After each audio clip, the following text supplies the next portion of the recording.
make a Tardis cake. We'll start with our ingredients. Yesterday we made 8 sponge cakes. They're looking a little bit crumbly. Some in that Tupperware and some in this Tupperware.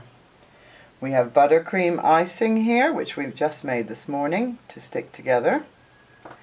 And over here we have some strawberry jam to go between the layers, a rolling pin to roll out the fondant, and we have our fondant icings, which are already blue, so we do not have to color them.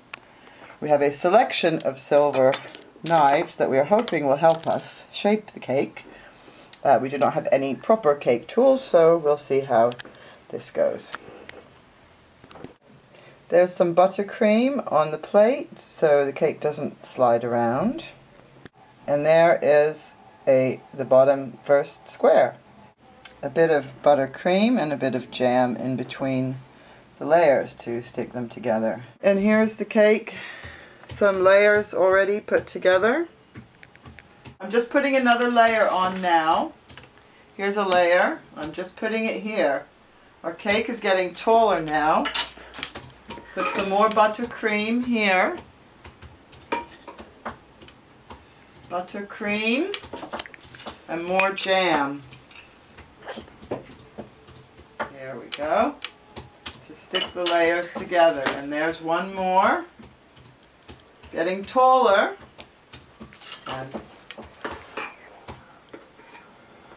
another layer here. Okay, can you still see? Is it still filming, Lise? Mm-hmm. Okay. Alright, and this is the very last one. There we go.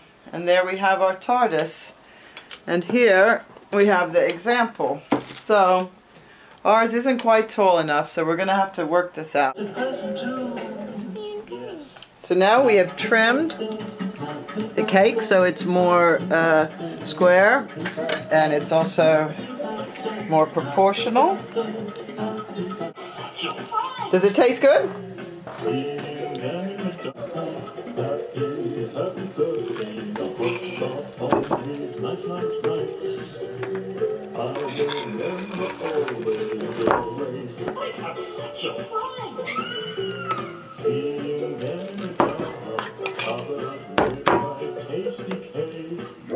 This is our cake, and it's covered with buttercream now. We have just measured up. One side is 6 inches high, 4 inches across, and 6 inches down. So we've just calculated that is 16-inch square we need to make. And we're going to roll out our fondant icing with this is the icing sugar here. And this is the icing, so we're going to make a 16 by 16 inch square now. Yeah, don't move it so much, Luce. Don't move the camera because it's not good for people watching. Oh, the phone. Alright, that's again. Right, this is the blue fondant, which is very cracked and crumbly, which is not like it is on any of the other videos I've watched. Don't know why it is so cracked and crumbly. It does look big enough to go on the cake, so I'm going to attempt to do that. Okay, we're trying to put it on the cake now. Leslie's turned up to help.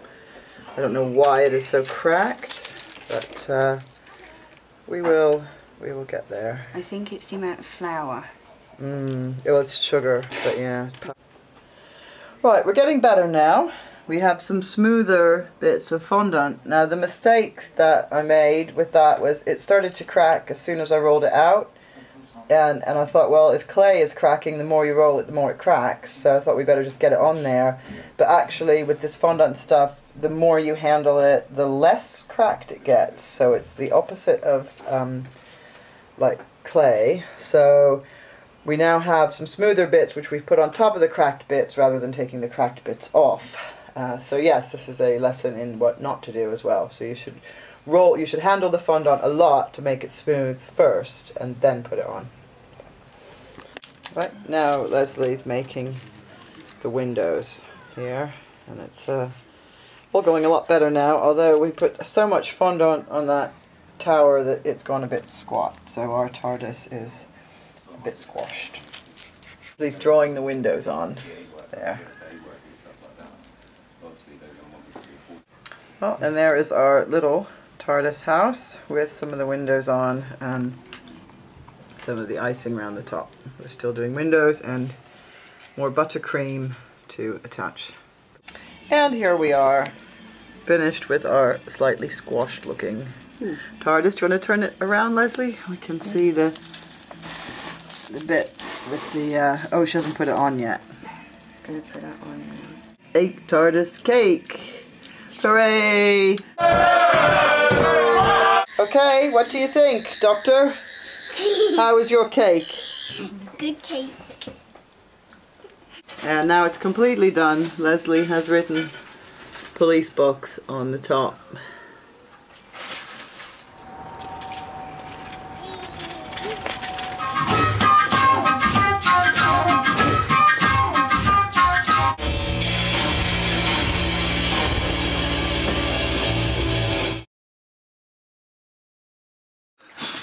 There you go. Hey!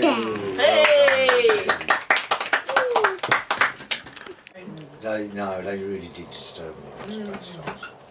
Not surprised. No, I'm very wrong about that. His idea with the Barbies, things like that. Yeah, really sort of spoiled. And it. there's Yeah. Leslie eating some cake.